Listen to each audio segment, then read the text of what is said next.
With Blue Link Plus, you can access your Hyundai Tucson Limited remotely. Doors unlocked, temperature set, lost car found.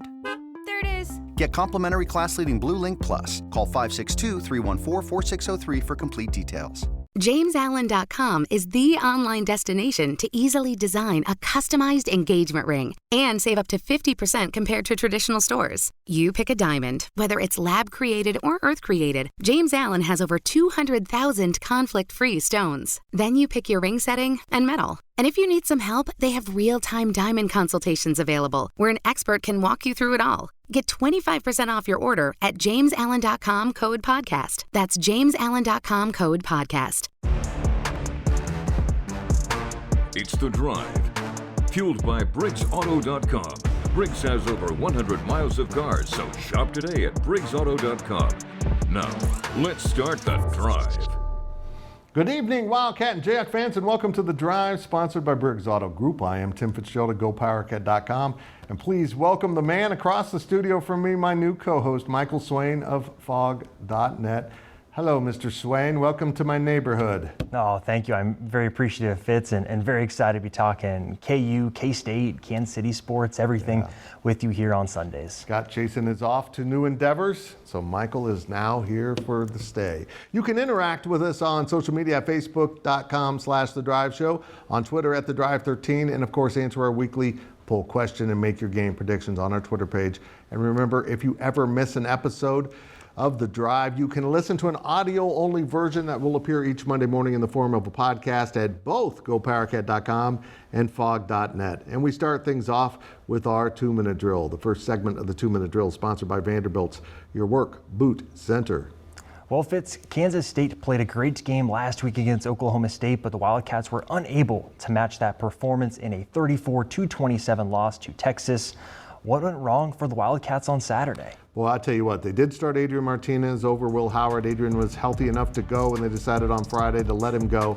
And some fans want to maybe blame Adrian Martinez. He did have a bad turnover for interception right before halftime that set up the last touchdown of the first half for Texas.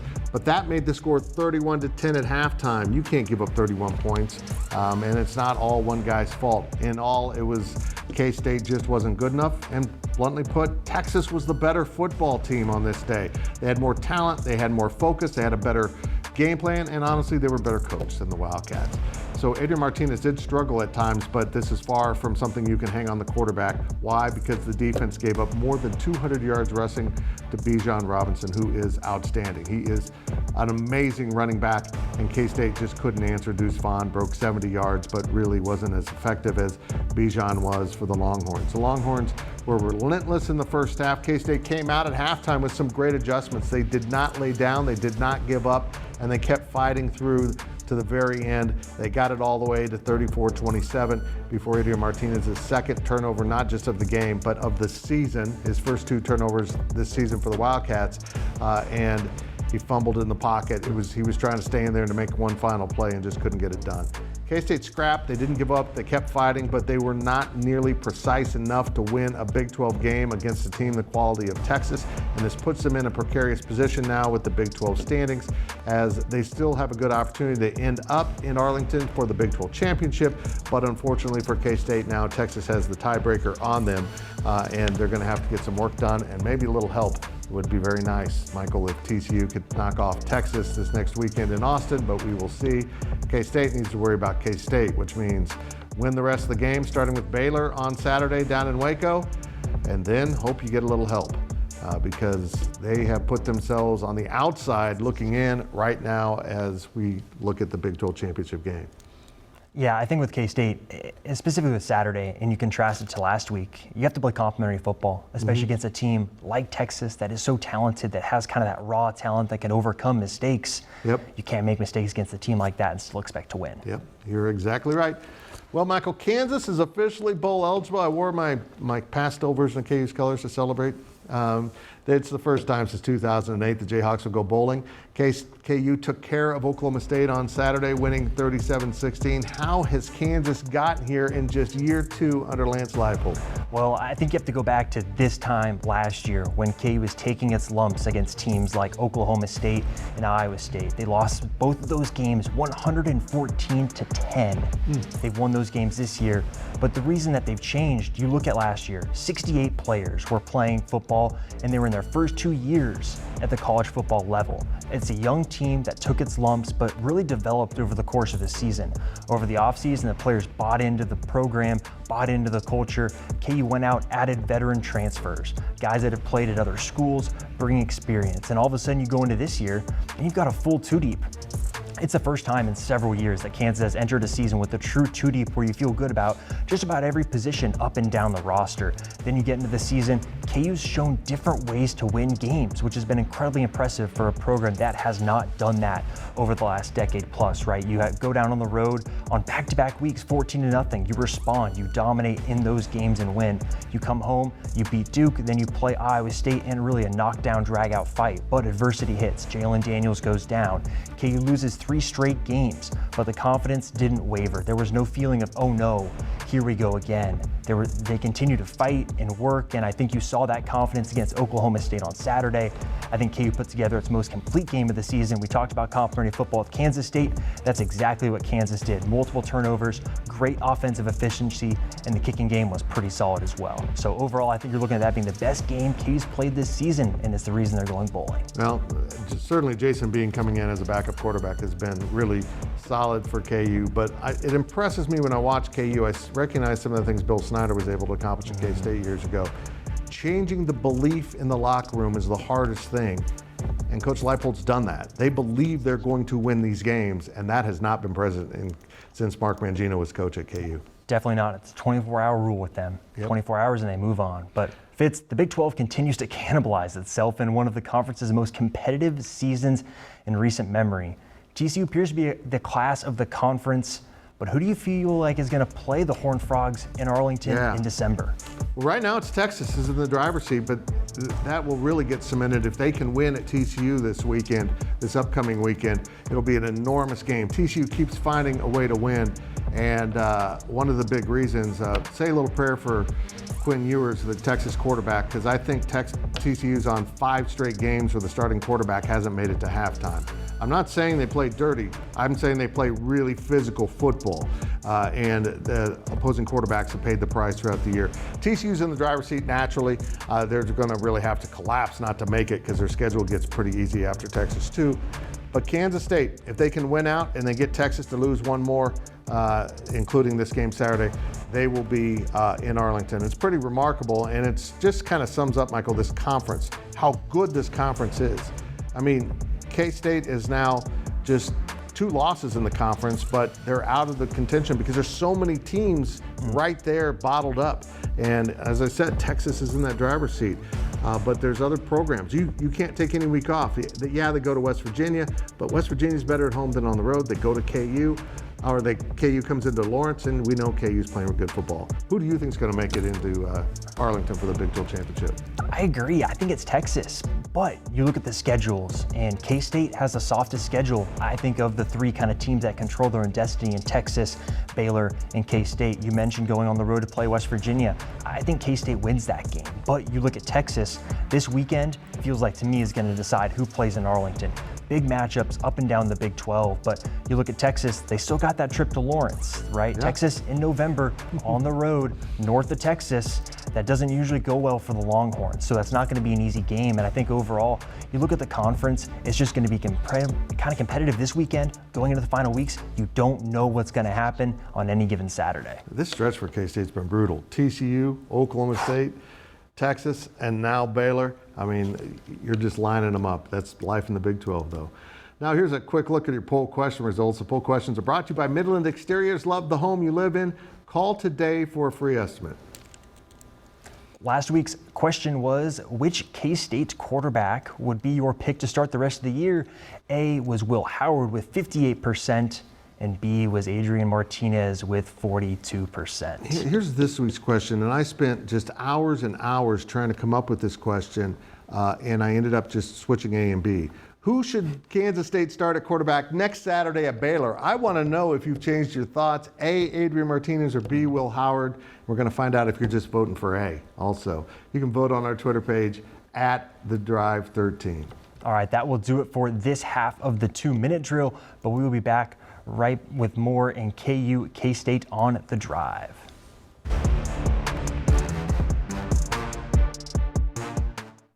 The NFL regular season is wrapping up, but there's still time to get in on the action with FanDuel, America's #1 sportsbook. Right now, new customers get $150 in bonus bets guaranteed when you place a $5 bet. That's $150 in bonus bets, win or lose. The app is so easy to use, and there are so many different ways to bet, like live same-game parlays. Find bets in the new Explore tab. Make a parlay in the Parlay Hub, the best way to find popular parlays, and more. So visit FanDuel.com/247 and make your first bet a layup. FanDuel, official partner of the NFL.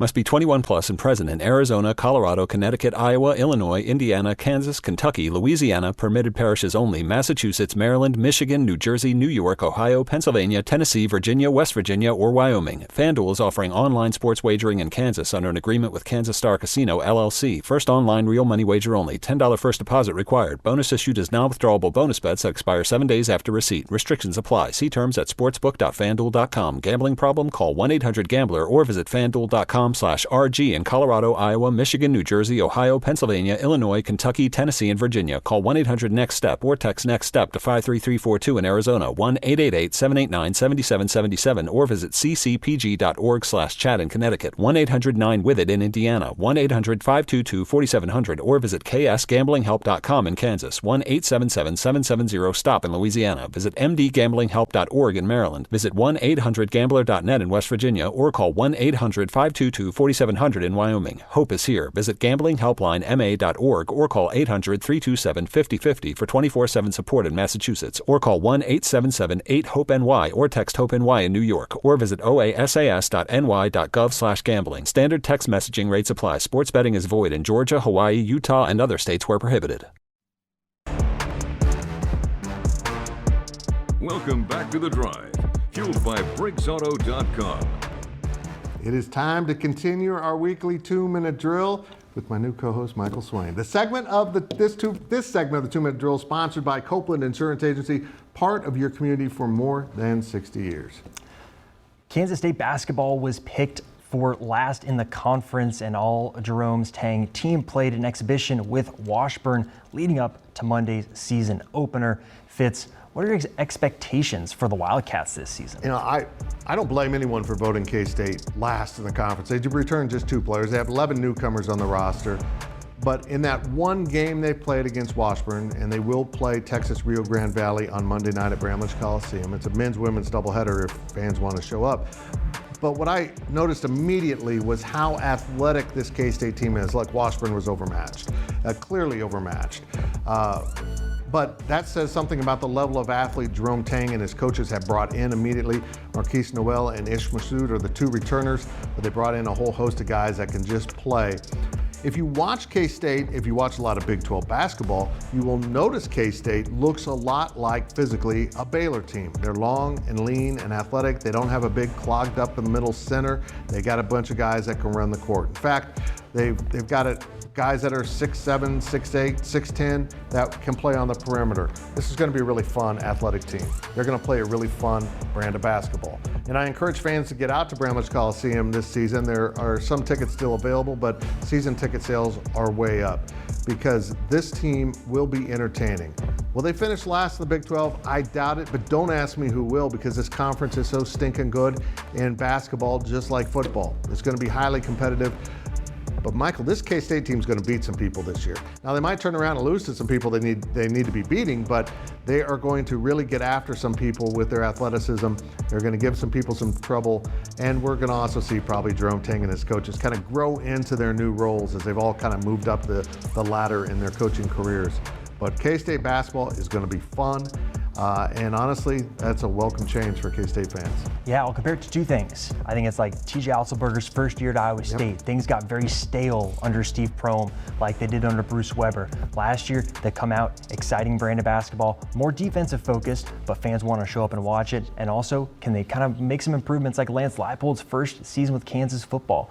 Be competitive, win a couple games. Yeah, exactly. It's going to be a really interesting season for Kansas State basketball, and I hope fans are patient because it will be a season of growth. Well, Kansas basketball announced several self-imposed sanctions relating to the ongoing NCAA investigation into the program. Michael, what do you make of the decision and the sanctions KU laid out?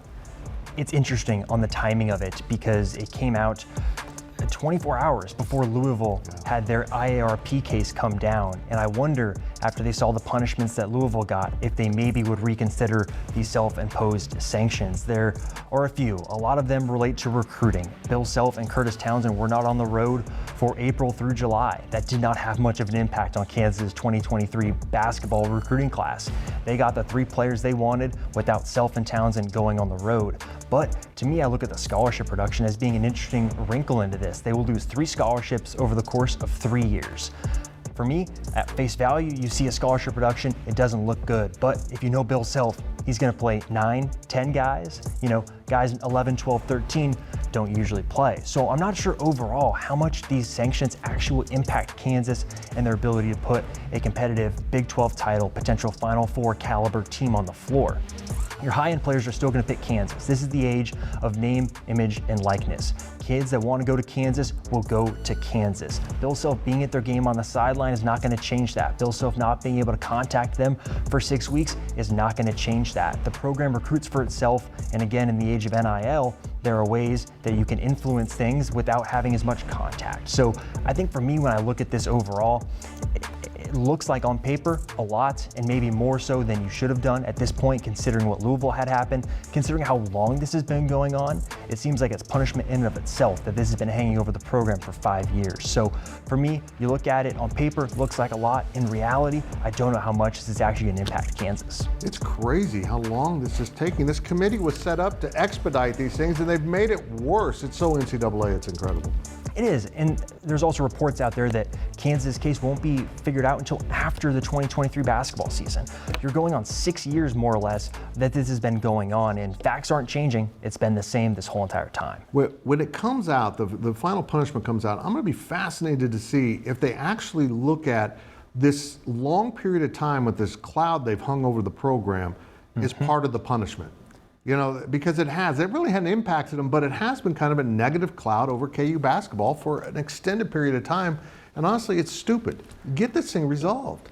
Exactly, and it impacted recruiting. KU won a national title with players that KU recruited during this. Ochai Agbaji, Dave McCormick, Christian Brown, guys that maybe KU would have recruited over, so to speak, if they didn't have this cloud over their head. So it's worked out for Kansas, but I agree. This has taken way, way too long. Yep. And now we step out of bounds. And Out of Bounds is brought to you by Darris Corner Market. We love local. We are local for you. Well, Fitz, the Houston Astros are World Series champions, and earlier this week, the Kansas City Royals introduced Matt Quadrado as the new manager. Fitz, is there hope the Royals will return to the World Series in the foreseeable future? No, next segment. Now, look, you know what? I hope so. I'm a lifelong Royals fan. You know, you know this so well. When you get into this industry, you kind of lose your fandom. You know, I'm a K-State graduate, but I cover games. I don't go there as a tailgating and all that. I keep the Royals for myself. So this is kind of fun. I hope they are. And I think they've leaned into player development, which they should have done. There was a miserable hire. They just didn't have the right people in place. Miserable hire before. They didn't have the right people in place to develop this young roster. Now I have some hope. Now maybe the pitching that's coming up through the ranks will be able to cash in. Now they got some bats. If the new manager can really develop these players, and he's going to use a lot of statistics to get him there, I'm a hopeful. But boy, getting back to the top of the mountain, that's a lot to ask. It is, and I think too you have to look at this in modern day baseball. Money wins, and how can the Royals go around that? They're going to have to invest in youth, go get some fresh arms, and really, really try and buy into building this from the ground up. And you might have to hit on some free agents every once in a while, but they're going to have to go get some young arms, live arms, guys that can change games when you get into the crucial part of the season. And I think you look at the recent Royals teams, they just haven't had that. And so I think that's the biggest change that needs to happen. And again, just like we're seeing with KU football, you got to hit the right group of guys, and the locker room has to change, and we'll see if they can get that accomplished under new leadership. Well, let's hear from the fans now. Our fan question is sponsored by Meadowlark. Retirement awaits in Manhattan, where you can live your way every day. And this one is for Michael. Our fan question this week is, should Lance Leipold win Big 12 Coach of the Year? From Jason and Lawrence. Jason, I say yes. Michael, I agree. It's not even close. Yeah. You look at this Kansas football program. Let's start with the Vegas win totals. Kansas's was 2.5. They're now 6-3. You look at TCU's, theirs was 6.5, and they're now 9-0. I think you look at Sonny Dykes being the biggest competitor for Lance Leipold, but Sonny Dykes took over a Cadillac and really improved that. Lance Leipold took over a beat-down van and really improved that to where it's running like a Ferrari at times this year. I think his coaching staff deserve a ton of credit. I don't know if Lance Leipold will win it. I do think Sonny Dykes is the one that wins it, but the question is, should Lance Leipold win it? And the answer there is clearly yes. Yeah. Well, remember to ask us your questions on our Facebook page and on Twitter at The Drive 13. When we return, we will look at our predictions here on The Drive.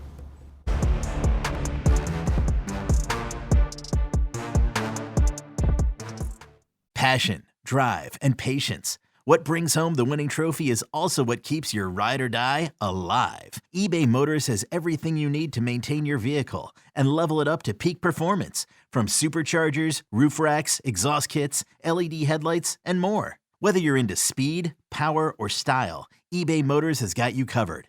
With over 122 million parts for your number one ride or die, you'll always find exactly what you're looking for. And with eBay Guaranteed Fit, your part is guaranteed to fit your ride every time or your money back. Because with eBay Motors, you're burning rubber, not cash. With all the parts you need at the prices you want, it's easy to turn your car into the MVP and bring home that win. Keep your ride or die alive at ebaymotors.com. Eligible items only. Exclusions apply. Welcome back to The Drive, fueled by BriggsAuto.com. Well, it's time to head down the home stretch of this week's show. And now let's take a look at our predictions. The predictions are brought to you by Kites and Kites Aggieville Draft House, meeting your friends at Kites and the Draft House since 1954. And remember to make your weekly predictions on our Twitter page at The Drive 13. By the way, Michael, don't forget you got to do that. Let's look at last week's results. The viewers went 2-1. I went 1-2. Some guy named Scott went 2-1 last week, but that will become Michael. He's inheriting someone else's picks. He's inheriting the lead. This isn't fair to me because I stink at this. Well, I'll tell you what.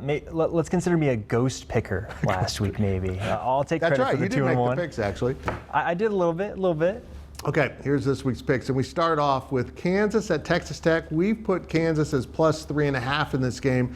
Can Texas Tech beat KU by 4 or more? I like Texas Tech in Lubbock. I'm really impressed with Kansas, but I like the Red Raiders at home. What do you think? Give me KU in the points. Yeah. I think a sneaky decision here. Who starts at quarterback? We talked about Kansas State's quarterback decision. Jalen Daniels, Jason Bean, you have to start Jason Bean in my opinion. Really? It's good for the culture. You can't have a player lose his job after playing his best game of his career as a Jayhawk. That's not good for the culture. If you're going to preach culture, competition, competitiveness, you have to let Jason Bean start this week. If it goes wrong, put in Jalen Daniels. Good point. All right, next is Kansas State at Baylor. We've got K-State plus 3.5. Give me Baylor. I know. The Bears are playing so well as of late. I like Baylor. Baylor is Kansas State's late season nemesis. This happens all the time. Baylor was bad or average, and now they're playing great football. K-State goes down there. I'll take those points. Baylor can win by 3, and I'll take the win on that. But I think K-State wins this game. I think they'll deliver the product. Again, keep an eye on who starts at quarterback. And our last game of the week is the big one in the conference, TCU at Texas. This could be what the Big 12 championship game is. It's in Austin. We established it as a pick 'em. I'm going to go with TCU, and I'm going to say something shocking here, Michael. I think TCU falls behind in the first half. I'm just saying. What? And then Texas has their quarterback gets injured, and then TCU wins. Wow, that's such a shocking. It's almost like we've seen this happen before. But no, give me Texas. They're playing really well right now. And Quinn Ewers at home. They're a team that's played pretty well at home this year. Give me Texas. Yeah, they were really good on Saturday. If Ewers plays like that, and Bijan runs like that, woo, that's scary. Again, that was a weird noise. Again, make your picks on our Twitter page @TheDrive13. Now it's time for our On the Clock segment. On the Clock is sponsored by Carpet One. Buy local for a strong local community. And we start off with Mr. Michael Swain of Fog.net for the first time. Here you go. Take it away, buddy. I want to talk about the best part about college football, which is hometown heroes. And that's exactly what Devin Neal has become. His performance on Saturday was incredible. The first Jayhawk ever to have over 100 rushing yards and 100 receiving yards in a game. Remember, this is a program that had Gale Sayers, Tony Sands, in recent memory, Khalil Herbert, Puka Williams. None of them did what Devin Neal did. And for him to stick to Kansas after Les Miles was fired, stuck with Lance Leipold, stuck with the program, it's fitting that he's the one that got KU to bowl eligibility. Yeah, it's really cool. And you know what? I think Lance Leipold has learned from this, that you might be able to go around the country and find better athletes on paper, maybe more developed football players in Texas or Florida or someplace else, but getting these Kansas kids, getting the hometown kids that want to invest in your program emotionally really means a lot. And that's what Kansas State has built their program around. And now, naturally, they've supplemented with guys like Deuce Vaughn out of Texas. But Felix Anudike-Uzomah is a Kansas City product. And you can go down the list at the number of guys from this region that have built the program. If Leipold can find a way to get more Kansas kids, the success will follow because they care about their in-state programs. That's it for this week's edition of The Drive. Michael, good job. Thank you very much for joining me. We will see you next week right here and all week on social media. The calendar has flipped, which means it's time to join us on Fantasy Baseball Today, part of the CBS Sports Podcast Network. Join Scott White, Chris Towers, and me, Frank Stanfield, 3 times per week in January to kick off our 2024 Fantasy Baseball Prep. We're talking rankings, strategy, tiers, prospects, mock drafts, and everything in between. Make sure to download and follow on Apple Podcasts, Spotify, the Odyssey app, and everywhere else podcasts are found.